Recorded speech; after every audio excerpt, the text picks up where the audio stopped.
The American Factory, America's Industrial Revolution. These new American factories, these large forms of business enterprises, involve power driven machinery to produce products and goods. These goods that were once previously produced in the home or small shops of mom and pops in America, now this factory with these groupings of large machines can do the same job. Now, this technology that is being used, a lot of it comes from England, actually stolen from England.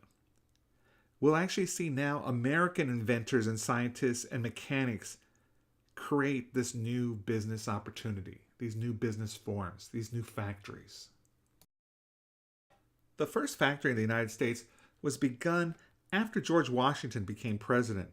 Actually, in 1790, Samuel Slater, a cotton spinner's apprentice, will leave England the year before with the secrets of the textile machinery that we're talking about.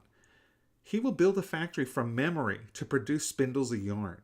The factory had 72 spindles, and they were powered by 9 children pushing foot treadles. This would actually replace water power, which had been used prior. 3 years later, John and Arthur Schofield, who also came from England, built the first factory to manufacture woolens in Massachusetts. Now, I don't expect you to remember all these names and these dates, but I want you to see the early American Industrial Revolution. Part of it stolen from England, to be quite honest. But we start to see the American factories, the American corporations come to be.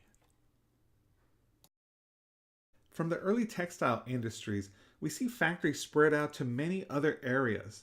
And in fact, in Pennsylvania, we'll see large furnaces and rolling mills supplant small local forges and blacksmiths. So instead of the little mom and pop, and I keep on saying mom and pop, but the little blacksmith shop or the little forges that put out ironworks and things like that, now we see these large furnaces and rolling mills in Pennsylvania that can do this. In Connecticut, we'll see tinware and clocks are produced on a massive scale. Reapers and sewing machines are also manufactured. We see this industrial revolution start to grow and grow here in the United States. At first, new factories were financed by business partnerships, where several individuals invested in the factory and paid for business expenses like advertising and product distribution. But interestingly, after the War of 1812, we see a new form of business enterprise become very prominent, known as the corporation.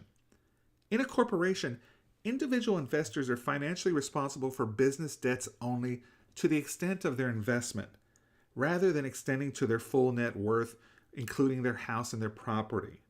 Now, I want you to think about this. Basically meaning that if I invested in a corporation $1,000, the most I would be liable for is $1,000. Meaning if the company went belly up or had outstanding loans and they owed money to all these other people, the most I would be on the hook for is $1,000. They couldn't come after my personal property or my complete net worth.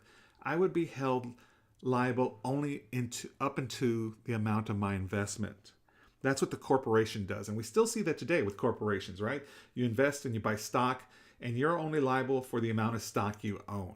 They can't come after you if you own 100 shares of a company for $100. I'll make that up.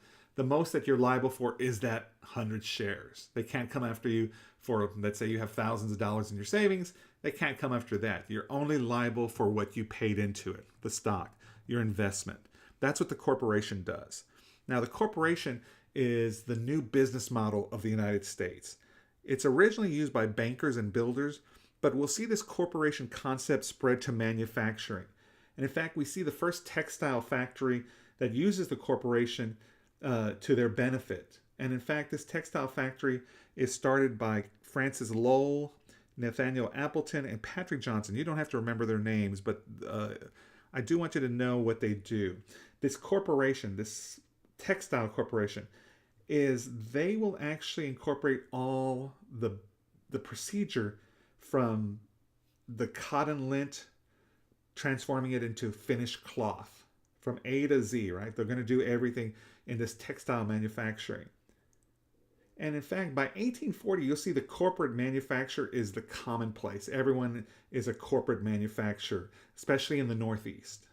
And that Mr. Lowell that I'm talking about, he will be known as a textile bigwig, for lack of a better word, where they make cloth. And in fact, In Massachusetts, where they're based out of, there to this day is a town called Lowell, Massachusetts, because that's where the factory was headquartered. Now, Lowell and Associates, they had hoped to avoid the worst evils of the British industry. They would build their production facilities in Massachusetts, like I mentioned earlier, later be known as Lowell, Massachusetts. And now, to work in the textile mills, Lowell would actually hire young unmarried women from New England farms. These mill girls were chaperoned by matrons and were held to a strict curfew and moral code. So they actually lived on the company premises in the factory, not in the factory, but there were dormitories of some sort set up, and they were chaperoned. They had curfews. Now, although the work was tedious, 12 hours per day, 6 days per week, many women enjoyed this work, this sense of independence that they had not known while living on the farm with some sort of patriarchal system, either a father or an older brother or an uncle, where they were deemed to just do domestic chores for no pay, of course. This is the first time they're getting a taste of some sort of freedom, where they're working for themselves independent of their family. And in many times helping out the family, sending parts of their wages back home to help their family survive. And the wages in this factory are actually triple of what a domestic worker was getting at this time. Now, still less than a man, but still independent to an extent. The impact of factories on America can't be understated. This creation of factories and corporations will drive people from the rural areas of our new country to cities where the factories are located. This movement is well underway by the time the Civil War will start. During the 1840s, the population of this country does increase wholeheartedly by 36%, but we see the populations of towns and cities of 8,000 or more increase by 90%. That's a massive increase in these type of urban dwellings. Now, don't think of urban dwellings like cities today, but just anything with more than 8,000 people is considered in a town and a city, but it's increasing by 90%. Now, think about the United States. We have a huge and growing market. We're not constrained by European traditions as we were before the Revolutionary War. And the corporation becomes the central force in America's economic growth at this time. Let me end this video lecture with a letter, a primary source, from one of those mill girls. And it goes, "Dear Father, I received your letter on Thursday the 14th with much pleasure. I am well, which is one comfort. My life and health are spared while others are cut off. Last Thursday, one girl fell down and broke her neck, which caused instant death. She was going in or coming out of the mill and slipped down, it being very icy. The same day, a man was killed by the railroad cars. Another had nearly all of his ribs broken. Another was nearly killed by falling down and having a bale of cotton fall on him. Last Tuesday, we were paid. In all, I had $6.60, paid $4.68 for board. With the rest, I got me a pair of rubbers and a pair of 50-cent shoes.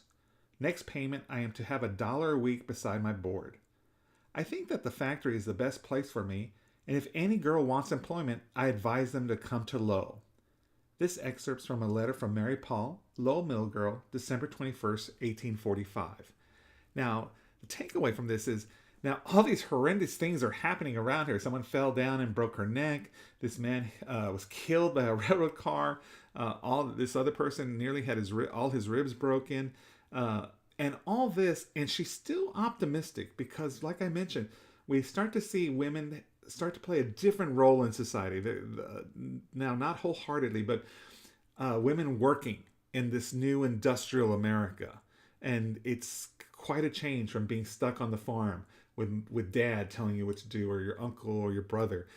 Women are starting to, just a spark, make inroads into their independence. And this letter is a perfect example.